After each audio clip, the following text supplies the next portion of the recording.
Well, joining us now from Nairobi is Matt Bryden. He is the director of Sahan Research, a think tank in Nairobi, Kenya, and the former coordinator of the UN monitoring group on Somalia. Thanks so much for joining us. First of all, this massacre happened in one of the more secure areas of the city. What does it say to you about the real state of security in Somalia? I think it tells us that there are still serious deficiencies in the security arrangements in and around Mogadishu. And it's important to note the federal government really does just control Mogadishu and in its environs, some areas slightly to the north and to the west. But this attack and this atrocity could not have taken place without negligence or complicity on the part of some elements on the part of the security forces. It clearly shows that weaknesses, gaps are there for al-Shabaab to exploit. And how does an organization like al-Shabaab get the resources to construct a bomb, a weapon like this? Is it relatively easy for them? Or, again, did they need that help that you were just implying from people on more official levels? No, they can easily assemble a bomb of this nature. Last year, 2016, they almost doubled the number of IED attacks in Somalia, and the size of the vehicle-borne IEDs increased significantly.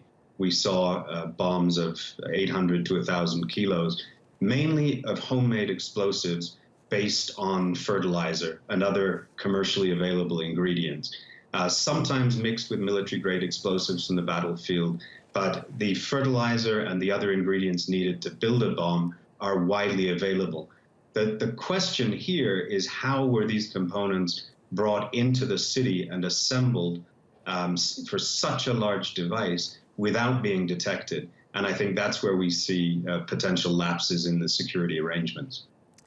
And tell us what the conditions are then in Somalia that allow al-Shabaab to continue to thrive like this. We've seen thousands of people come out and protest now, yet still al-Shabaab is recruiting more fighters. Well, the situation in Somalia right now is we have a new government, relatively new government since February this year, that is weak and actually facing something of a crisis. Over the last week or so, Somalia's regional authorities, the federal member states, have formed a council to criticize and essentially to oppose the federal government. The chief of defense staff and the defense minister subsequently resigned. So we have an unstable political situation at the moment, and that doesn't make it any easier for the authorities to counter al-Shabaab.